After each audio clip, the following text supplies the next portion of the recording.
The corridors of the derelict cruiser Nekthar's Glory were silent, too silent for something that had been alive with fire and screaming just hours ago.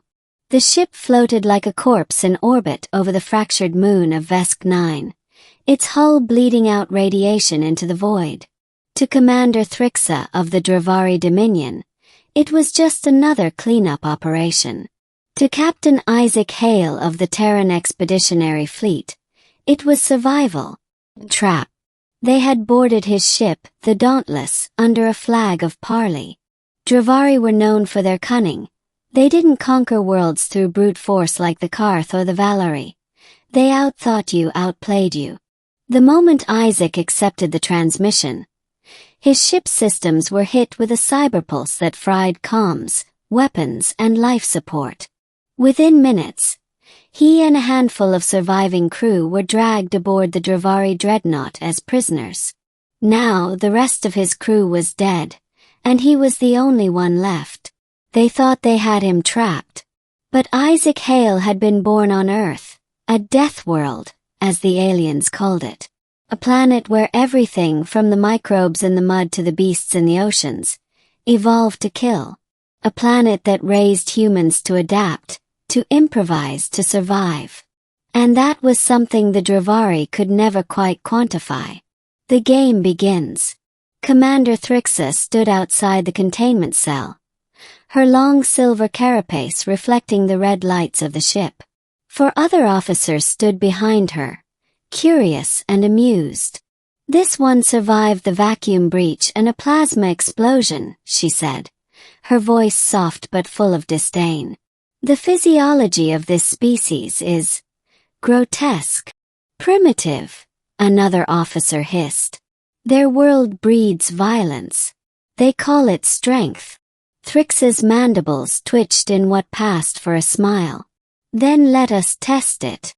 The cell door opened, and a stun baton slammed into Isaac's ribs. He grunted but stayed on his feet. His uniform was torn, his left eye swollen shut, but he didn't break. "Not yet. You will give us your ship's encryption codes," Thrixa said. "Do so, and I will let you live." Isaac chuckled, a dry, broken sound. "Lady, if you think I'm giving you that, you've got no idea who you're dealing with." She tilted her head, studying him like a specimen. "You are cornered, human. There is nowhere to run." "Funny thing about corners," Isaac replied, raising his bloodied face. "They're where predators fight hardest." A spark. When they dragged him back into his cell, Isaac began to plan. The Dravari didn't post guards. They didn't think they needed to. His restraints were designed for strength, not cunning. They didn't know humans had spent thousands of years breaking out of worse cages. He found a crack in the metal cot. Inside it, a small screw, rusted loose. Took him 30 minutes to pry it free. Another 10 to pick the electronic latch. When the door slid open with a faint hiss, Isaac smiled for the first time in days.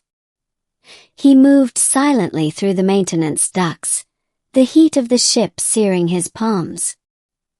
He followed the sound of the engines, the rhythmic hum of power conduits that every spacer knew by instinct.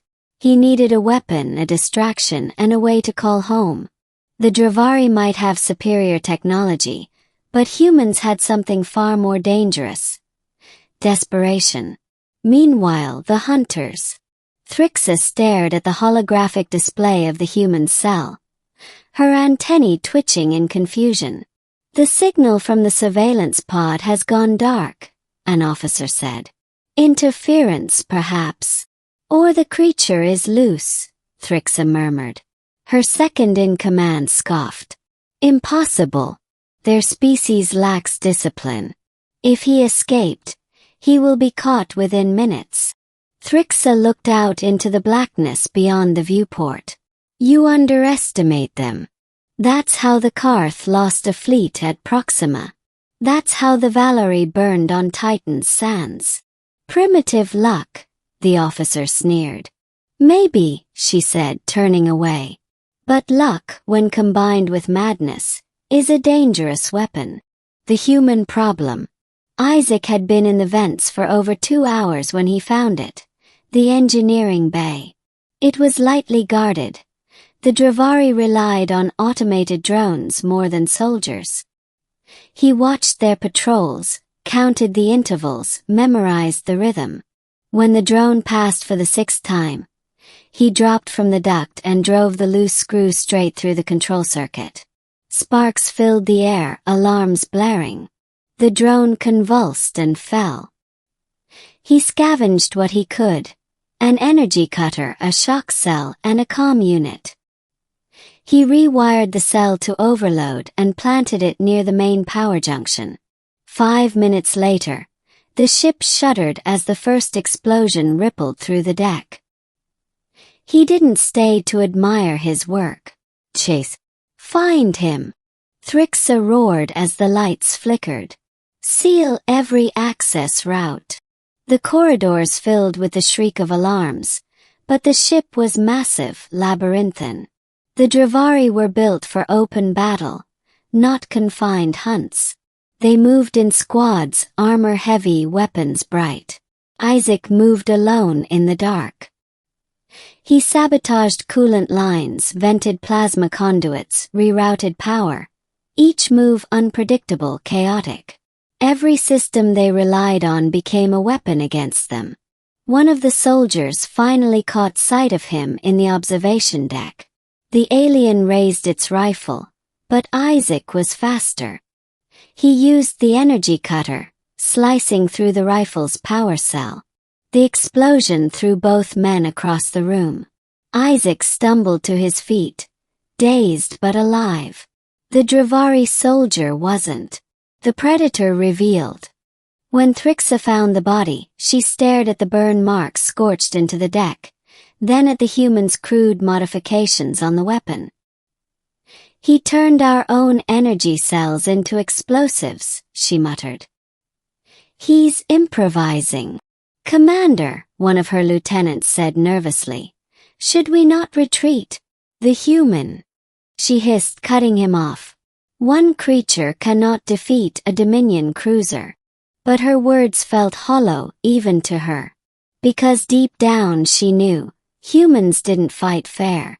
They didn't fight pretty. They fought to win. The turning point. Isaac reached the hangar bay, coughing from the smoke.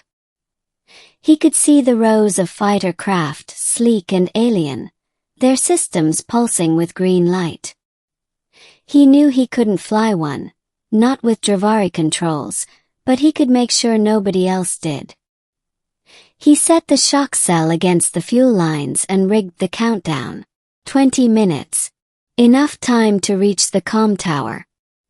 He climbed the access ladder to the top of the ship, every muscle screaming. Through the viewport, he could see the fractured moon below, half shattered by orbital bombardments. Somewhere out there, the dauntless distress beacon still pulsed. Maybe someone was listening. Contact. He found the comm array, damaged but functional. Using scavenged wires and a cracked terminal, he began transmitting. Terran Fleet Command. This is Captain Isaac Hale of the Dauntless, aboard Dravari cruiser Nekthar's Glory. I am requesting immediate extraction. Coordinates uploading now. The system buzzed. Static. He slammed the console. Come on, come on. A voice crackled through. Captain Hale, signal received. Fleet en route. 20 minutes. Isaac grinned, relief flooding him. But then he heard the hiss of the door behind him. A showdown. Thrixa entered, flanked by guards. You have caused enough chaos, human, she said, her voice low and venomous. You've killed 17 of my crew. You will die here. Isaac stepped back, one hand hovering over the improvised detonator. Funny thing, Commander. You ever hear the human saying, if I'm going down, I'm taking you with me? Thrixa sneered. You wouldn't dare. You are cornered.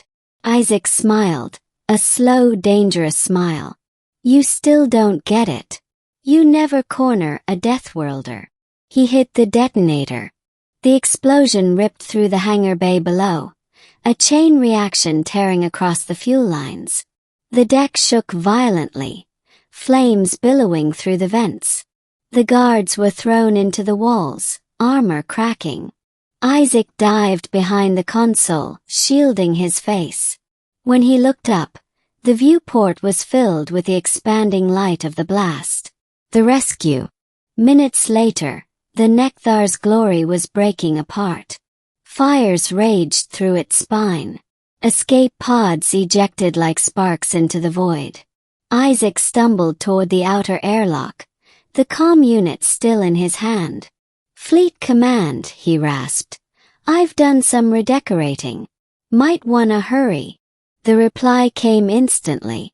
We have visual, Captain. Hold position. He barely made it into an emergency pod before the hull ruptured. Through the viewport, he saw the Terran fleet emerging from hyperspace. Dozens of ships, sleek and silver, weapons glowing like a rising sun. Dravari vessels scattered, but they were too late. Beams of light tore through their formation, vaporizing what was left of the dreadnought. The Dominion fleet crumbled. Isaac's pod drifted amidst the debris, and for the first time in hours, he let himself close his eyes. Aftermath. When he woke, he was aboard the TFS Resolute.